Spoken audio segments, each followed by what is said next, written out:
Update India TV, हर खबर सच्चाई की ओर।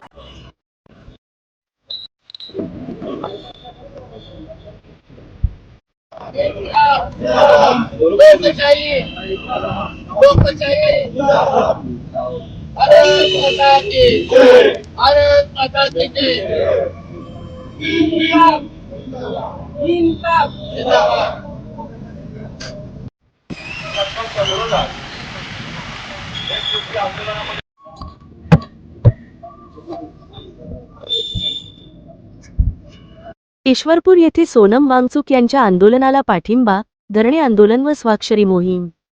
दिल्लीतील जंतर मंतर येथे समाजसेवक सोनम वांगचुक यांच्या आंदोलनाला पाठिंबा दर्शवण्यासाठी ईश्वरपूर येथे महाराष्ट्र संघर्ष समिती, बहुजन शिक्षक हक्क बचाव परिषद आणि विविध पुरोगामी संघटनांच्या वतीने एकदिवसीय धरणे आंदोलन व स्वाक्षरी मोहीम आयोजित करण्यात आली। यावेळी टेट, नीट आणि MPSC परीक्षांतील कथित पेपरफुटी, वाढती बेरोजगारी आणि शिक्षण व्यवस्थेतील प्रश्नांवर निषेध व्यक्त करण्यात आला। पेपरफुटी प्रकरणाची निष्पक्ष चौकशी करून दोषींवर कठोर कारवाई करावी तसेच केंद्रीय शिक्षण मंत्री धर्मेंद्र प्रधान यांनी नैतिक जबाबदारी स्वीकारून राजीनामा द्यावा, अशी मागणी करण्यात आली।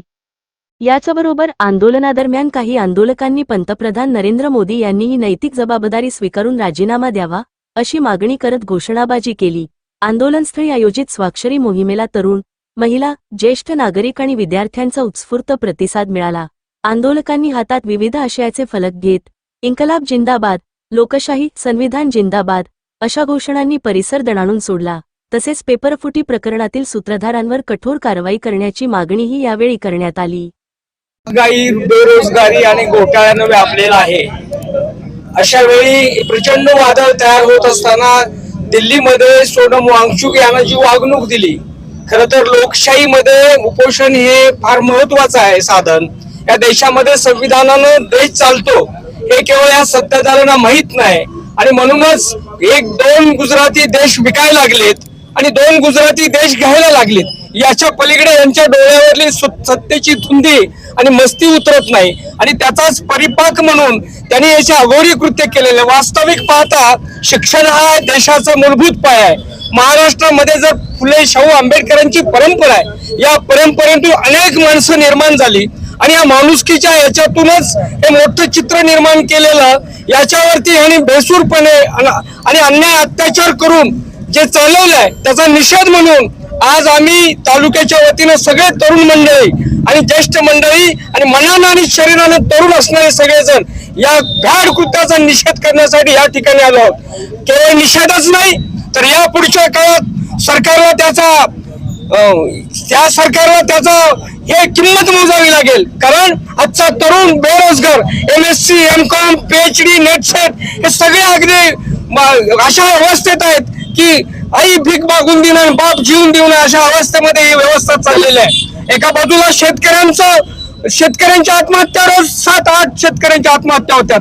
उद्योगधंद्यामध्ये बेकार अवस्था आल्या, विजेचा कंबरड्यामुळे आज राज्यामध्ये वीज आम्हाला 8 तास पाहिजे, सलग दिवसा पाहिजे, त्याचेही बॉम्ब झालेले आहे।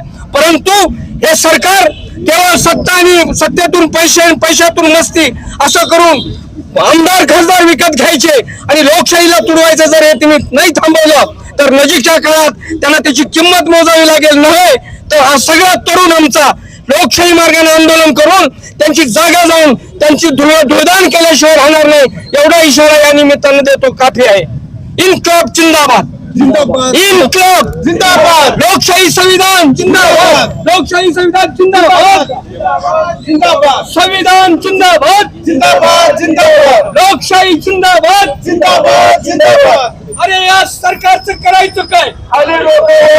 या बॅट नालायक सरकारचं करायचं काय? घोटाळ्याच्या सरकारचं करायचं काय? नहीं चलेगी, नहीं चलेगी, नहीं चलेगी। छत्रपती शिवाजी महाराज की जय, छत्रपती संभाजी महाराज की जय। दिल्ली येथील जंतर मंतरवर समाजसेवी सोनम वांगचुक यांनी TET पेपर लीक प्रकरणी जे आंदोलन सुरू केलं होतं, या मोदी सरकारने ते आंदोलन दाबण्याकरिता त्यांना हॉस्पिटलाइज केलं ते एक निमित्त होतं आंदोलन थांबवण्याचं. वास्तविक पाहता त्यांची जी संविधानिक मागणी होती की टीईटी पेपर लीक प्रकरणी चौकशी करून दोषींना शिक्षा व्हावी, केंद्रीय शिक्षण मंत्री धर्मेंद्र प्रधान यांचा राजीनामा घ्यावा, पण या कुठल्याही मागणीकडे सरकारनं गांभीर्याने न पाहता उलट पक्षी आंदोलन मोडीत काढण्याचा प्रयत्न केला. आज आम्ही या इस्लामपूर शहरातील सर्व सेक्युलर विचारसरणीची लोक, महाराष्ट्र संघर्ष समिती व इतर सर्व संघटना सोनम वांगचुक यांच्या आंदोलनाला जाहीर पाठिंबा देतोय आणि माननीय प्रधानमंत्री यांच्याकडे तहसीलदारांच्या मार्फत निवेदन देऊन धर्मेंद्र प्रधान यांचा राजीनामा घ्यावा, अगर ते राजीनामा घेण्यास सक्षम नसतील तर त्यांनी राजीनामा द्यावा, अशा आम्ही थेट मागणी करतोय. आणि या इस्लामपूर शहरातील पंचक्रोशीच्या नागरिकांनाही आवाहन करतोय की हे लोकशाही वाचवण्यासाठी आंदोलन सुरू आहे आणि या आंदोलनाला पाठिंबा देणं हे आपलं परम कर्तव्य आहे.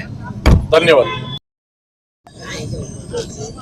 या देशातल्या युवकांनी आणि सगळ्या सुजाण नागरिकांनी हे लक्षात घेतलं पाहिजे की ही वेळ ही भारतीय संविधानाने लोकशाही वाचवण्याची वेळ आहे.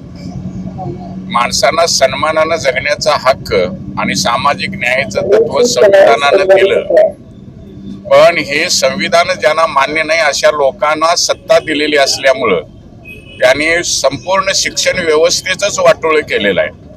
आणि एखाद्या देशाचं वाटोळं करायचं असेल तर मिलिटरी घालण्याची गरज नाही, त्यांची शिक्षण व्यवस्था बर्बाद करा, येत्या काही वर्षातून पूर्ण देश बर्बाद होतो. हे जे सांगितलं जातं ते खोटं नाही आहे. त्यामुळे आमच्या देशातल्या सत्ताधाऱ्यांनी नियोजनपूर्वक हे नवं शैक्षणिक धोरण आणून संपूर्ण शिक्षण व्यवस्था बर्बाद केली आणि मुलांना सन्मानानं जगण्यासाठी आवश्यक असलेल्या नोकऱ्या मिळू नयेत म्हणून सगळे सार्वजनिक उद्योग उद्ध्वस्त केले.